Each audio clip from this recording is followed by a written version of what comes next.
बिस्मिल्लाहिर्रहमानिर्रहीम। अस्सलाम वालेकुम dear viewers, welcome to Qurtuba education. हमने पिछले लेक्चर में लॉ ऑफ मास सेक्शन पढ़ा था और हमने डिराइवेशन ऑफ इक्विलिब्रियम कांस्टेंट को स्टडी किया हुआ था। आज का जो हमारा टॉपिक है उसमें हम लोग इक्विलिब्रियम कांस्टेंट होता क्या है, ये हमने डिराइव क्यों किया या हम इसका मतलब क्या है, हम इसको समझेंगे। मैं ये सिखाऊंगा आपको और उसके साथ इट्स यूनिट सिखाऊंगा कि इक्विलिब्रियम कांस्टेंट के कौन कौन से यूनिट्स होते हैं, आया उनके यूनिट्स होते भी हैं या नहीं होते हैं। ठीक है, आज अब इसको स्टार्ट करने से पहले, इसको समझने से पहले मैं सबसे पहले आपके पास एक जनरल रिएक्शन लिखूंगा। जैसे मैंने पिछले लेक्चर में लिखा था, आपके पास ये एक जनरल रिएक्शन है, रिएक्टेंट्स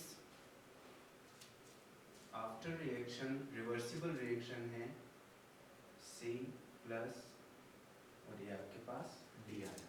ये मैंने एक जनरल रिएक्शन लिखा जो इक्विलिब्रियम स्टेट का है।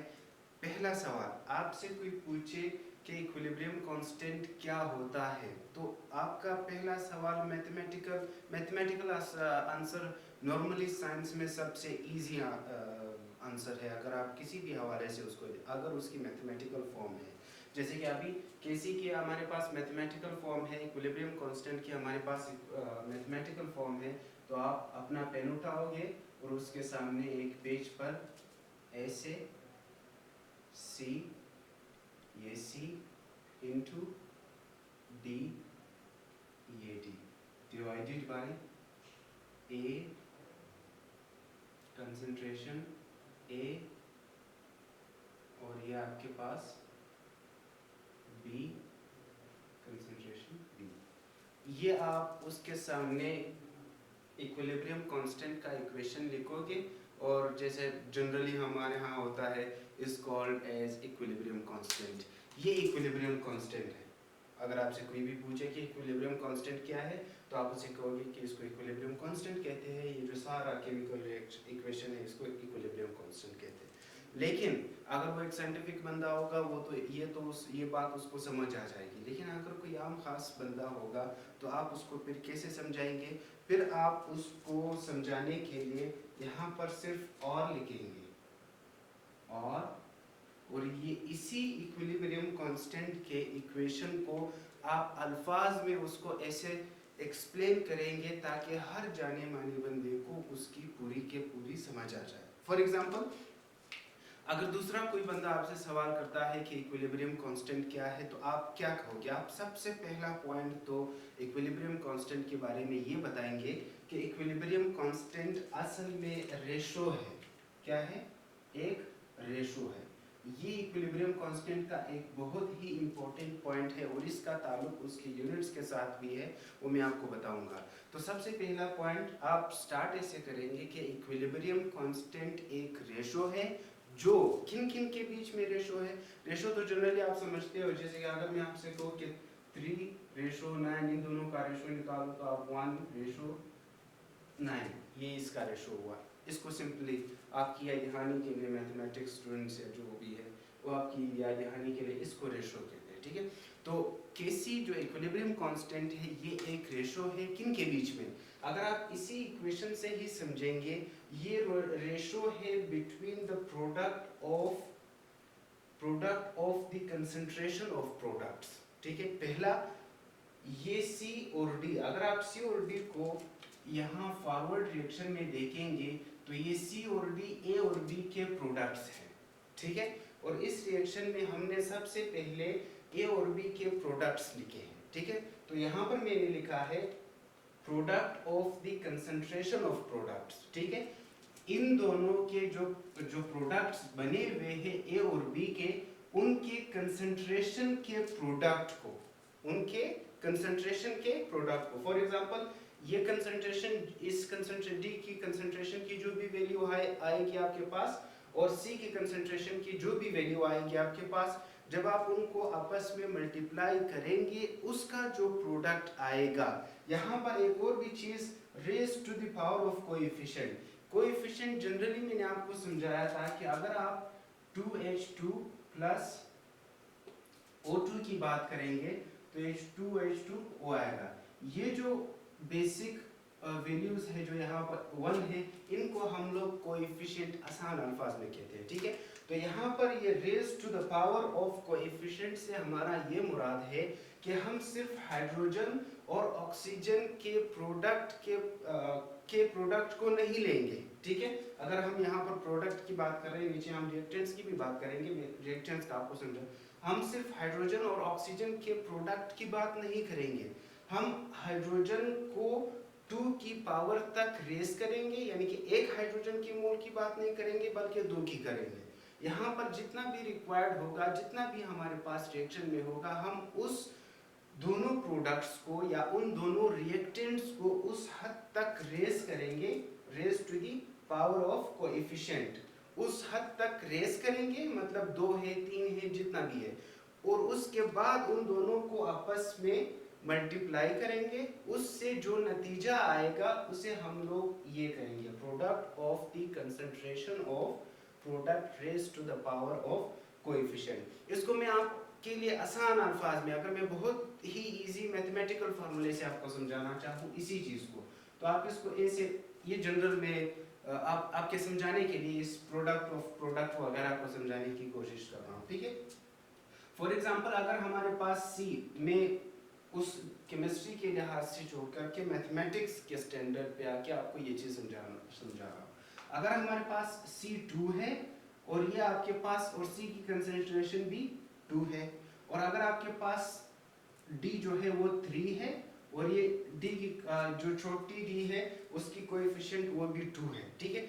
तो product of the concentration of the product, ठीक है, प्रोडक्ट ऑफ दी, तो सबसे पहले स्टेप में अब आप क्या करेंगे, इस 2 को 2 से मल्टीप्लाई करेंगे। मैंने कहा कि आप सिर्फ 2 को नहीं कंसीडर करेंगे, आप सिर्फ इस 2 और इस 3 को मल्टीप्लाई करके उसका प्रोडक्ट निकाल के बात नहीं करेंगे, बल्कि आप पहले इस प्रोडक्ट को इस कोएफिशिएंट तक रेस करेंगे, इस प्रोडक्ट को इस कोएफिशिएंट तक रेस करेंगे, और उसके बाद इन दोनों की मल्टीप्लिकेशन की बात करेंगे, ठीक है। अब 2 2 ज़ा 4 इनटू, यहाँ पर मल्टीप्लिकेशन का साइन मौजूद है, और 3 3 ज़ा 9, अब 4 9 ज़ा, जो भी आपके पास आंसर आएगा वो आप लोग यहाँ पर लिखेंगे। फॉर एग्जाम्पल हमारे पास जो 4 9 आता है तकरीबन आता है 36, ठीक है। तो ये आपके पास आया प्रोडक्ट, ठीक है, of the concentration of product raise to the power of coefficient. I hope ये वाला जो raise to the power of coefficient, ये वाला पॉइंट आपको अच्छे से समझ आ गया है।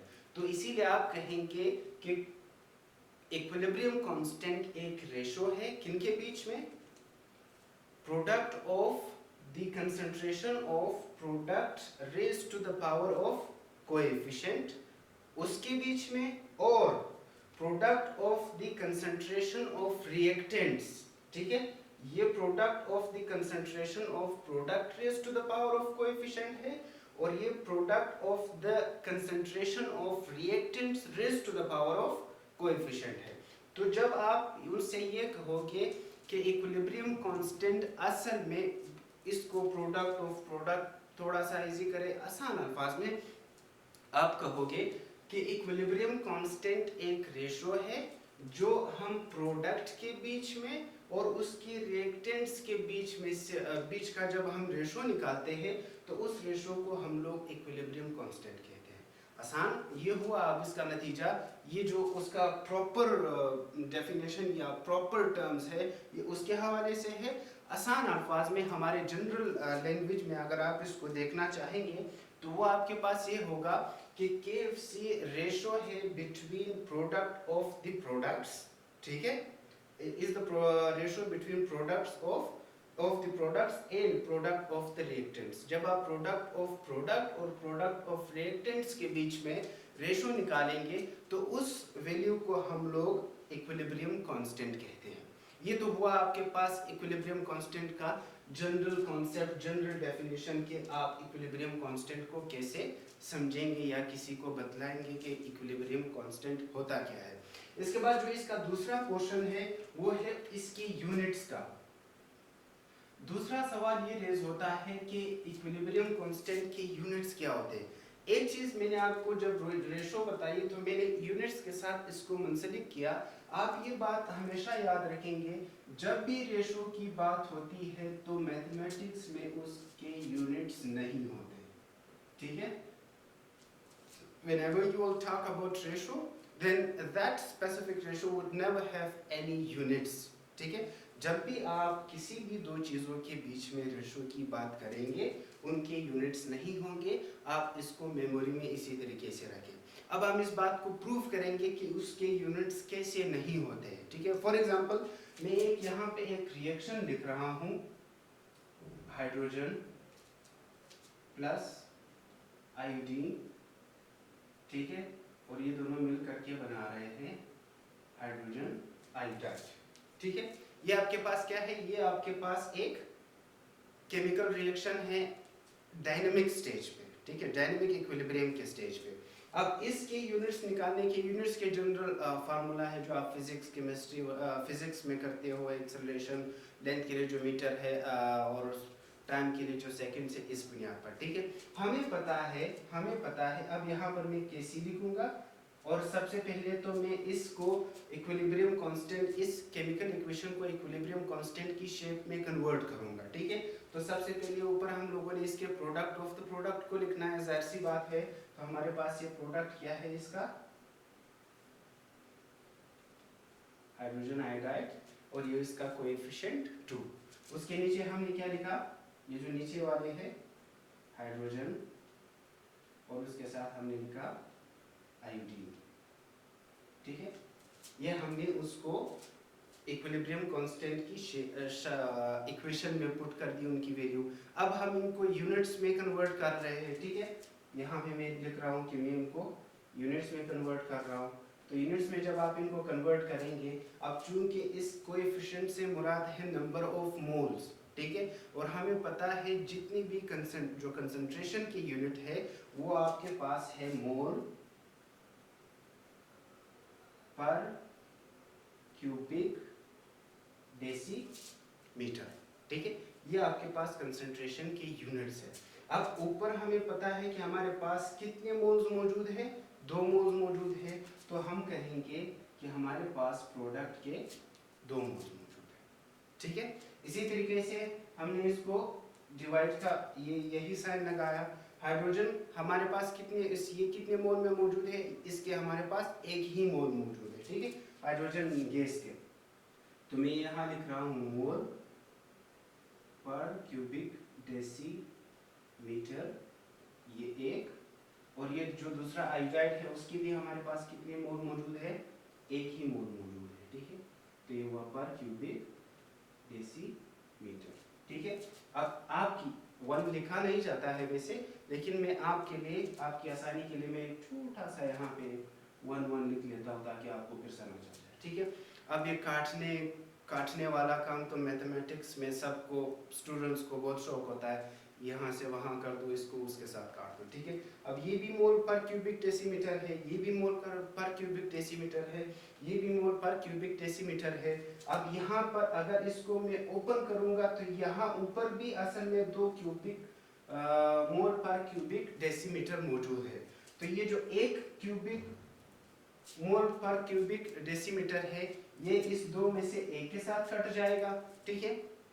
ऊपर एक ही मोल पर क्यूबिक डेसीमीटर रह जाएगा, और ये जो दूसरा मोल पर क्यूबिक डेसीमीटर है, ये दूसरा इस बचे हुए के साथ कट जाएगा। तो हमारे पास नतीजे में क्या आ जाएगा, नो यूनिट्स, क्योंकि सारे जो भी इनके यूनिट्स बन रहे हैं वो यूनिट्स आपस में कैंसिल हो गए, और कैंसिल होने की वजह से हमारे पास अब मजीद कोई यूनिट्स उसके नहीं बचे। लेकिन हमारे पास एक और भी केस है, ये तो हुआ उसके नो यूनिट्स की हद तक। बास केसेस में हम जब केसी की यूनिट्स की बात करते हैं तो हम एक ठोस एब्सोल्यूट स्टेटमेंट नहीं देते, कभी भी नहीं देते कि केसी की या इक्विलिब्रियम कांस्टेंट की कोई यूनिट्स नहीं होते। हम उनको ऐसा स्टेटमेंट देते हैं कि इक्विलिब्रियम कांस्टेंट की यूनिट्स वेरी करती है from case to case. Case और केस मतलब एक केस में अलग होंगे, दूसरे केस में अलग, इससे मुराद ये हुआ कि अगर एक केस में उसके यूनिट्स नहीं होंगे तो जाहिर सी बात है दूसरे केस में उसके होंगे ना। अगर सारे केसेस में उनके यूनिट्स नहीं होते तो हम एक ठोस स्टेटमेंट दे देते कि भाई इसके पास यूनिट्स नहीं होते। अब हम केस टू केस क्यों बात कर रहे हैं, क्योंकि बास केसेस में इक्विलिब्रियम कांस्टेंट के हमारे पास यूनिट आ जाते हैं और वो यूनिट्स भी कांस्टेंट नहीं होते, वो भी डिफर करते हैं। अब वो कैसे होता है, फॉर एग्जांपल मैं आपको एक दूसरा एग्जांपल दे रहा हूँ। दूसरा एग्जांपल मैं आपको दे रहा हूँ, एग्जांपल सेकेंड। दूसरा एग्जांपल आपके पास है अमोनिया का, ठीक है, और ये आपके पास आया अमोनिया। ये आपके पास आया अमोनिया का केमिकल रिएक्शन है डायनामिक इक्विलिब्रियम के स्टेज पे, ठीक है।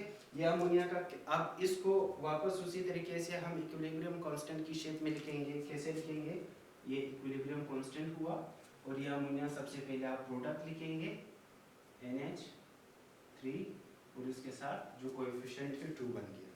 इसके नीचे आप क्या लगाएंगे, इसके नीचे जितने भी इसके रिएक्टेंट्स है वो लगाएंगे। फॉर एग्जांपल N2 और ये आपके पास दूसरा आया H2 और इसका कोएफिशिएंट 3। अब इसको हम यूनिट्स में कन्वर्ट करेंगे, देखो उसी स्टेप वाइज में कर रहा हूँ। अब इसको आप यूनिट्स में कन्वर्ट करें, यूनिट्स में आप कन्वर्ट करें इज इक्वल टू, वही यूनिट्स है, कंसंट्रेशन है, कंसंट्रेशन की यूनिट्स हमारे पास मोल पर क्यूबिक डेसीमीटर।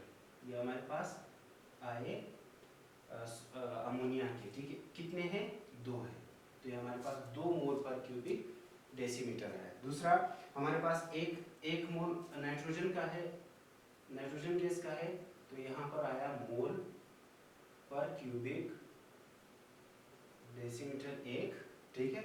और दूसरा हाइड्रोजन का है, हाइड्रोजन के हमारे पास कितने हैं, 3, तो हम लिखेंगे मोल पर क्यूबिक डेसीमीटर और ये कुल मिलाकर के 3 हो जाएंगे।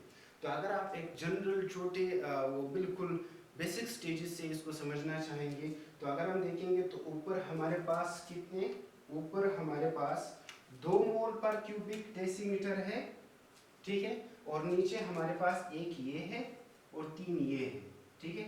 तो कुल मिलाकर के हमारे पास नीचे 4 मोल पर क्यूबिक डेसीमीटर बन गए, ठीक है। तो 4 में से इस एक को मैं 1 के साथ काट रहा हूँ और इन 3 में से इस एक को मैं इसके साथ काट रहा हूँ, तो 2 कट गए और यहाँ पर कितने और बच गए, 2 बचे हुए, ठीक है। तो इसके यूनिट्स फिर क्या आएंगे आपके पास, इसके यूनिट्स आएंगे 1 डिवाइडेड बाय मोल पर क्यूबिक डेसीमीटर और ये 2, ठीक है। अब हम नॉर्मली इसको इस तरह नहीं लिखते, इसको रीअरेंज करके लिख लेते हैं और हम कहते हैं कि इसके यूनिट्स आए मोल पर क्यूबिक डेसीमीटर स्क्वायर -2, ठीक है।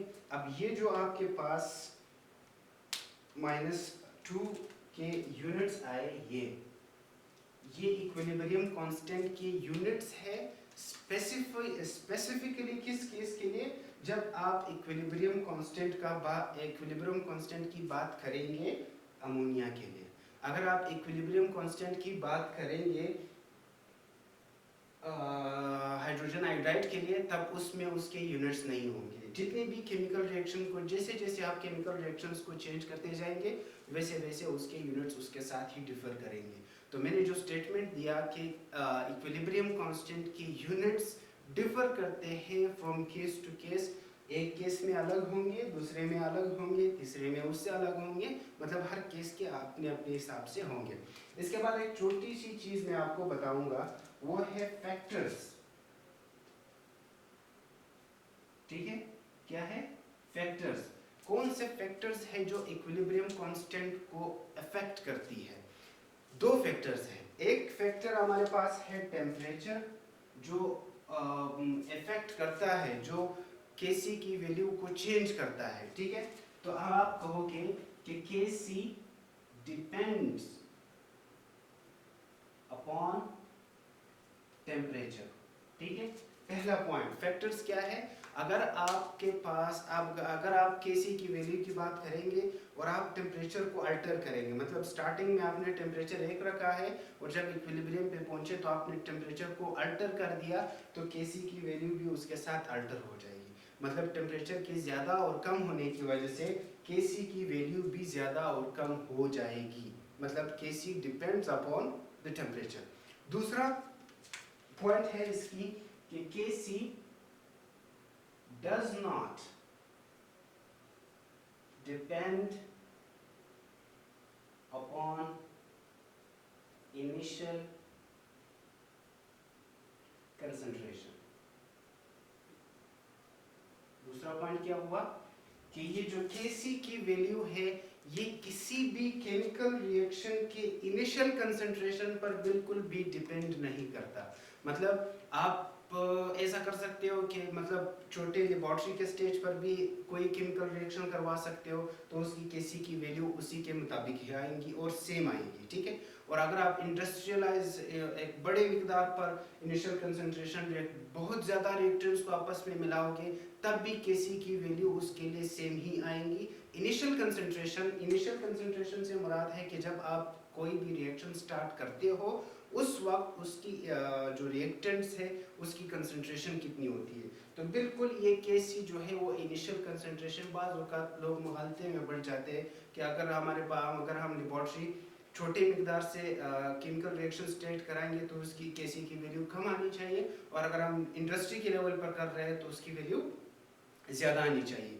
ऐसा नहीं होता है। अगर आप छोटी मिकदार पर करेंगे तो उसका इक्विलिब्रियम उस छोटी मिकदार के मुताबिक बनेगा, लेकिन अगर आप इंडस्ट्री के लेवल पर करेंगे बड़े मिकदार पर करेंगे तो उसका इक्विलिब्रियम भी उस बड़े मिकदार के मुताबिक ही बनेगा। तो नेट रिजल्ट में आपके पास केसी पर कोई असर नहीं पड़ेगा, वो केसी को बिल्कुल चेंज नहीं करेगा, अल्टर नहीं करेगा। In opposite to this temperature will change the value of KC. I hope आप लोगों को ये सारा लेक्चर समझ आ गया होगा। इसमें कोई भी सवाल हो आप बिला झिझक कमेंट सेक्शन में पूछ सकते हैं। Thank you all very much for watching. अल्लाह हाफिज़।